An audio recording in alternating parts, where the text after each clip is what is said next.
E aí pessoal da net, aqui é o Felipe de novo no canal Mundo Seiya. Pessoal, fomos surpreendidos, né? Ontem o diretor Tomek concedeu uma entrevista ao J-Box, anunciou, né? E hoje saiu a entrevista do J-Box com o Tomek, que é o diretor do live action de Saint Seiya Cavaleiros do Zodíaco, né? Então eu vou ler a entrevista inteira com vocês e comentar o que eu achei, né? Falar algumas coisas interessantes que às vezes alguns não perceberam também sobre as coisas que ele falou. Mas pessoal, antes de começar a leitura da entrevista, dá uma olhada na descrição do canal, vê se você é inscrito, dá o like no vídeo e manda também essa análise de entrevista para os amigos de vocês. Tenho certeza que vocês vão me ajudar muito se vocês fizerem isso. Também dê uma olhada pro Pix do canal que está aparecendo aí na tela e também nos links do Amazon. Tem vários produtos aqui no Amazon, na descrição do vídeo. Vocês podem comprar coisas para vocês pelo Amazon e me ajudar clicando e comprando através do meu link. Pessoal, vamos lá falar sobre a entrevista do Tomek de Cavaleiros do Zodíaco Live Action. Vamos lá.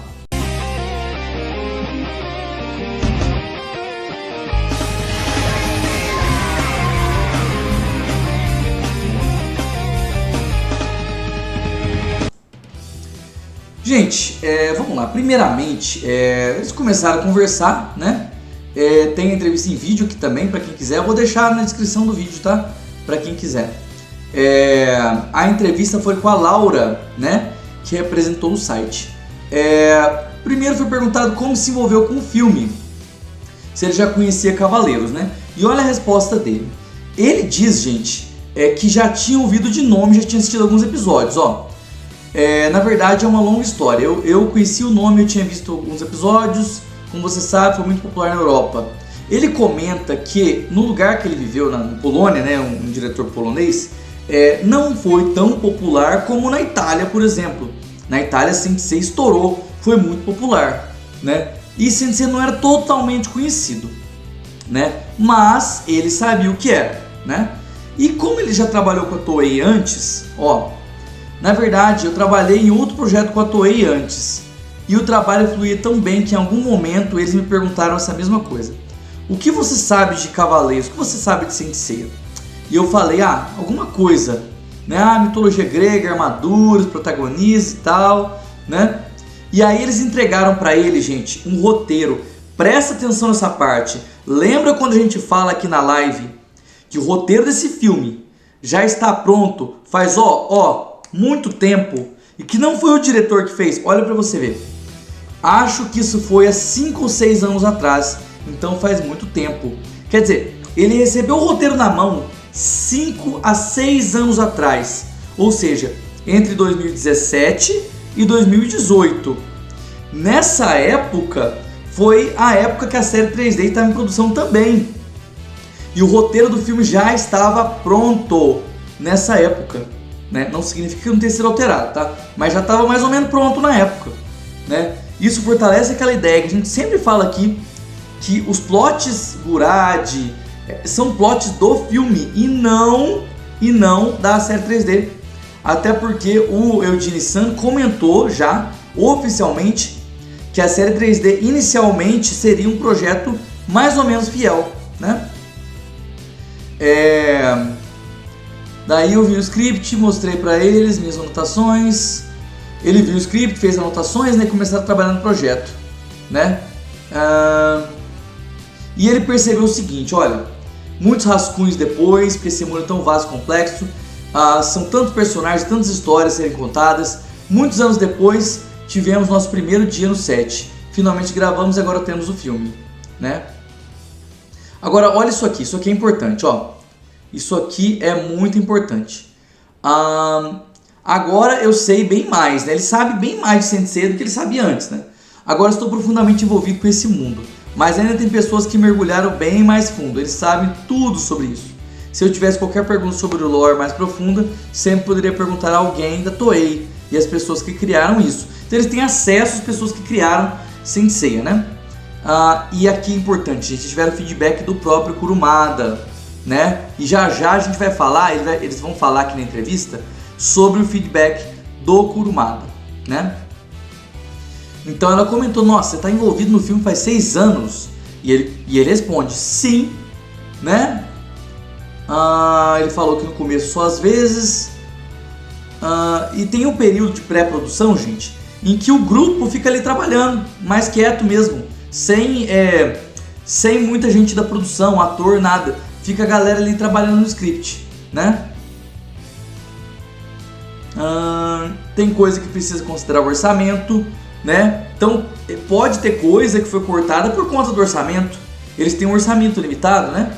Todo filme tem um orçamento limitado. Você tem aquele tanto de dinheiro ali e você não pode gastar mais do que aquilo que foi determinado. E aí, dezenas de personagens, um monte de histórias dentro de histórias. Tem várias temporadas e é um mundo muito grande e complexo. Então, quando você cria um primeiro filme nesse mundo, precisa fazer também ele acessível para quem nunca ouviu falar. Gente, isso é muito importante, né? Eu vi até gente falando, nossa, cria um filme único, sem planejamento de universo e tal, né? Coloca os Cavaleiros de Ouro. Gente, tem muita, como ele falou, tem muito personagem, muita história dentro de história, né? E se você não tomar cuidado, a pessoa de fora não entende nada, entendeu? Como foi a Lenda do Santuário. A Lenda do Santuário, obviamente, a pessoa de fora vai entender que Atena foi atacada e eles têm que salvar Atena, ok.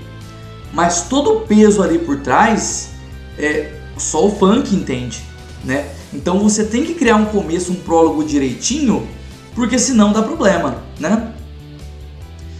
Então ele fala que por um lado precisa funcionar para os fãs e pro outro lado tem que explicar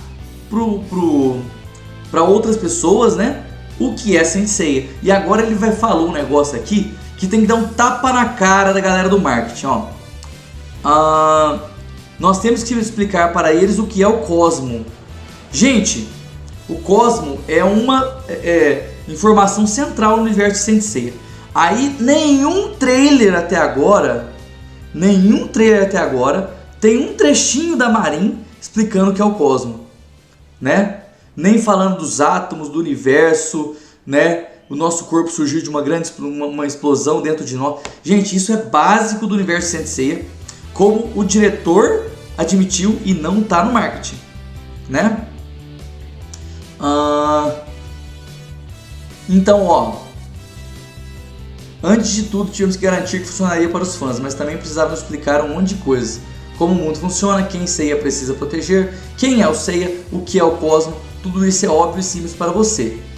Para os fãs, mas descobrimos que precisamos explicar cada coisinha para quem não conhece a história. Isso aqui é importante. E aí, né, o J-Box falou, e parece ser bem difícil fazer isso com Cavaleiros. Aí ele falou, é difícil, era muita coisa, histórias já ligadas a um lore. Se você escolhe adaptar um arco, esse arco já tem um lore que vem antes dele, como a Lenda do Santuário. Então, se você não fizer uma origem e você depender de um lore para entender o filme não funciona, né? Então tivemos que achar um ponto de entrada. E para a gente, não quero entrar em muitos detalhes, não quero contar nada, mas nosso ponto de entrada foi a história de origem do Seiya. Quisemos focar nele ao invés de um momento icônico ou outro do mangá. Qual o momento icônico? 12 Casas, né? Guerra Galáctica, né?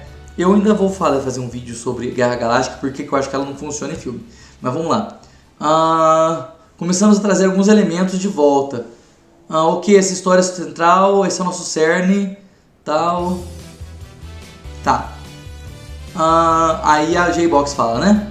Eu gosto bastante da ideia de um filme de origem do Seiya, então fiquei animada.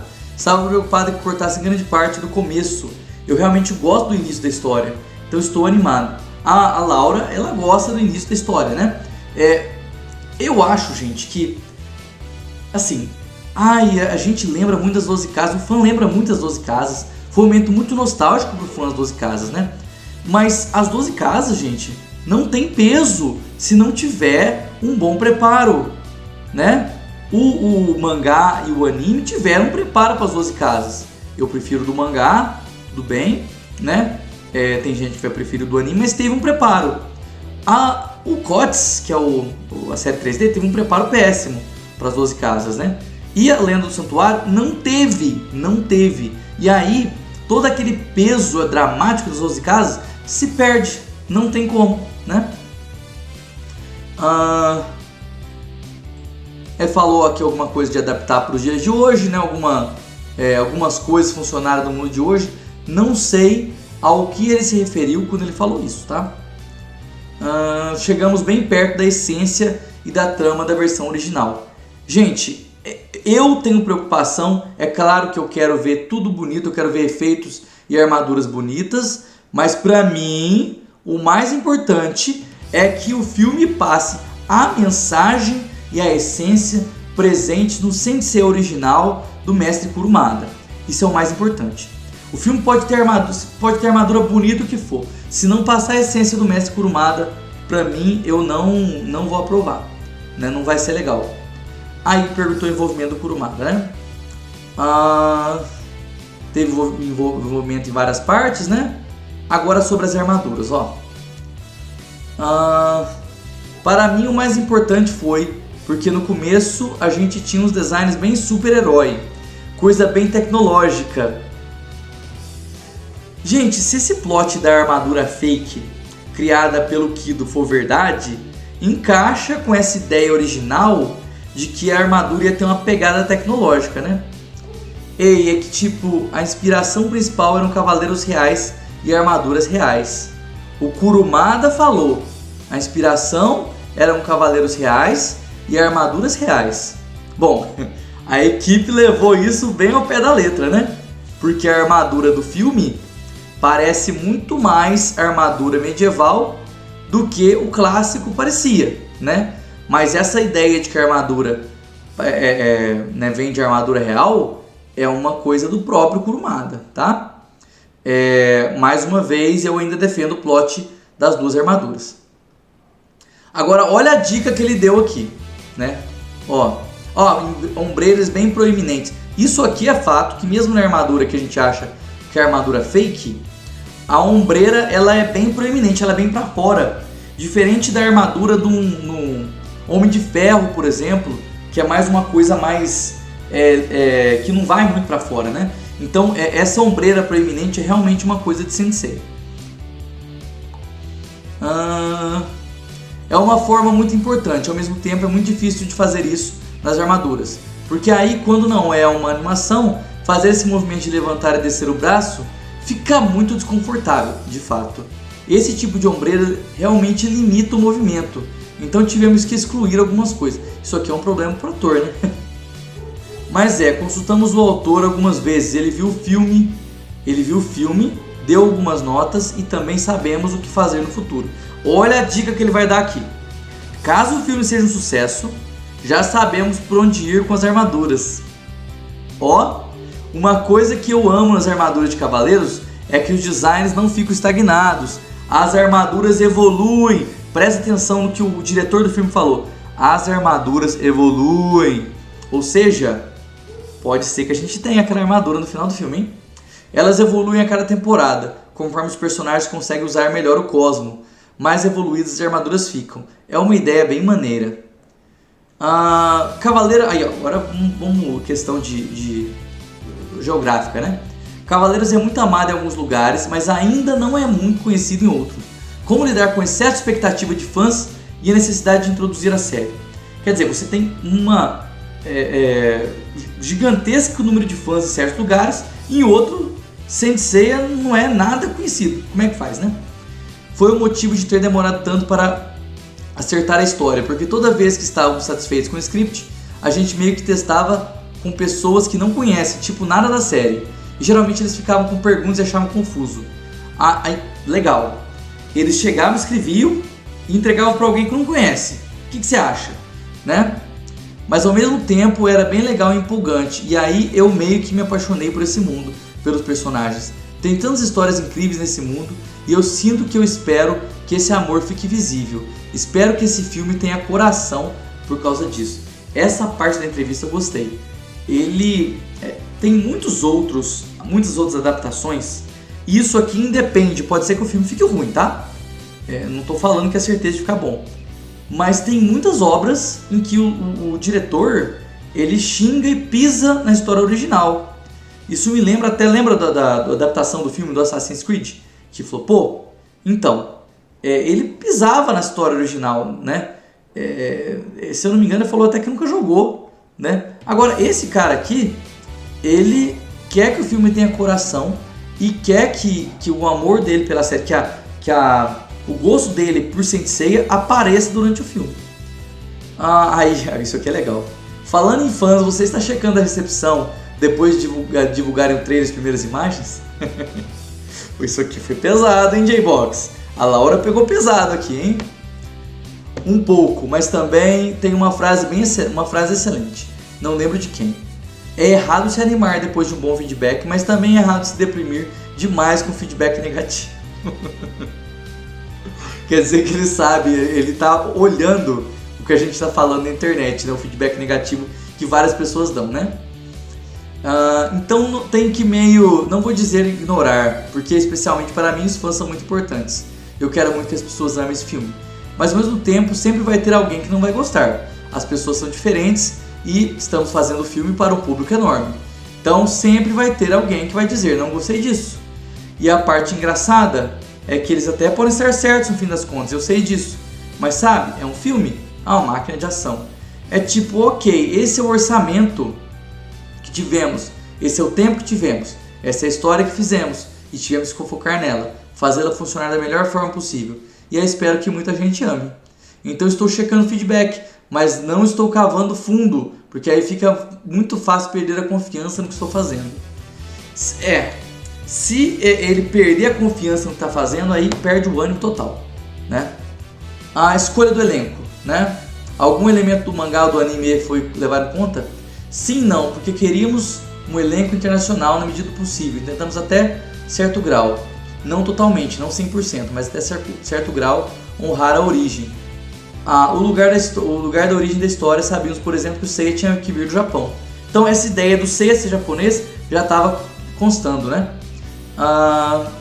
Isso aqui é difícil mesmo. O filme tem que ser gravado em inglês. Quantos japoneses falam inglês? Quantos japoneses famosos falam inglês? Gente, isso aqui é complicado porque é dito que no Japão as pessoas não querem aprender inglês, né? Diferente do Brasil, onde as pessoas às vezes não aprendem porque não tem acesso a um curso, professor, ou conversa com nativo, né? No Japão, às vezes não falta dinheiro, mas falta interesse, né?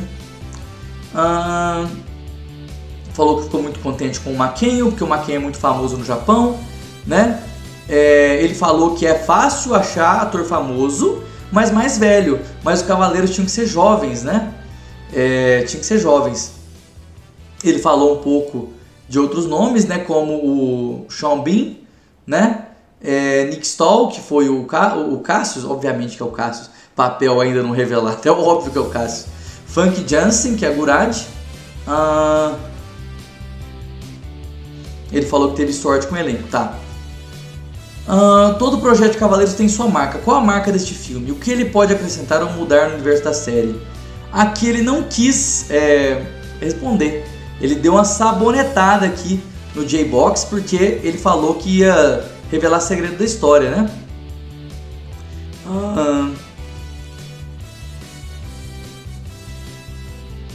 Certo. Vou ler a última parte aqui agora. Acho que alguns elementos são fáceis de reconhecer. Tem cenas que as pessoas já conhecem. E bem, também vai ter coisa nova. Mas pra mim a coisa mais importante que acho que está lá é o coração e o tom que tentamos fazer. E estávamos muito focados em acertar o tom, em buscar o equilíbrio entre muita ação e muita luta. Muita ação e muita luta, vai ter. Sem deixar de mostrar que os cavaleiros não é só luta. É místico, mágico, mas também tem elementos íntimos de cavaleiros. Conectados ao treinamento, conectados ao tipo a conexão entre ele e Athena.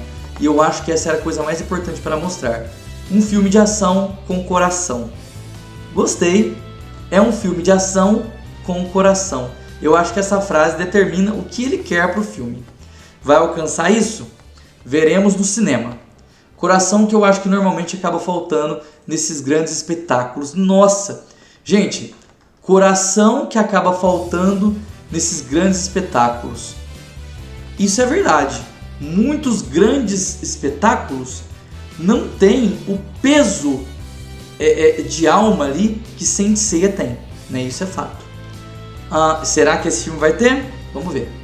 E às vezes esse coração, esse elemento mais íntimo do mundo, se perde entre explosões. Não queríamos isso, queríamos mantê-lo.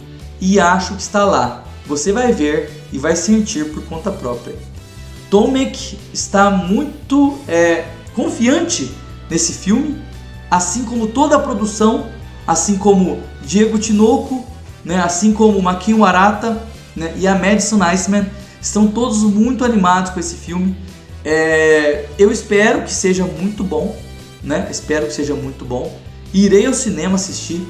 E vocês sabem que toda ou qualquer novidade do filme live action você verá quase primeiramente aqui no canal Mundo Seiya. Pessoal, o pessoal do J-Box fez um agradecimento aqui, né? Ao podcast Saint Seiya e ao Tyson Saint Seiya pela ajuda na pauta, tá? Eu só achei essa pergunta aqui meio... Quer ver? Essa aqui, ó. Falando em fãs, você está checando a recepção dos fãs? Essa pergunta foi maldosa, mas foi engraçada. Gente, o que vocês acharam da entrevista? Né? Tem gente que não gostou da parte que falava da armadura medieval. Eu já falei isso em live, gente. Essa armadura é inspirada em armadura medieval. Até porque o nome cavaleiro, pro ocidental, lembra o cavaleiro medieval, tá? E o Kurumada falou que tinha inspiração... Não sei, né? Quando o Kurumada fala que a inspiração original era medieval, ele está falando medieval europeu ou medieval... o medievo japonês, né? O shogunato, né? Bom, isso aí já é outra discussão. Pessoal, escrevam aqui embaixo o que vocês acham. Não se esqueça de dar o like no vídeo, mandar o vídeo para seus amigos e também se inscrever no canal. Muita gente assiste o Mundo Seiya e às vezes esquece de se inscrever no canal. Pessoal, muito obrigado pela audiência. Até mais. Tchau, tchau.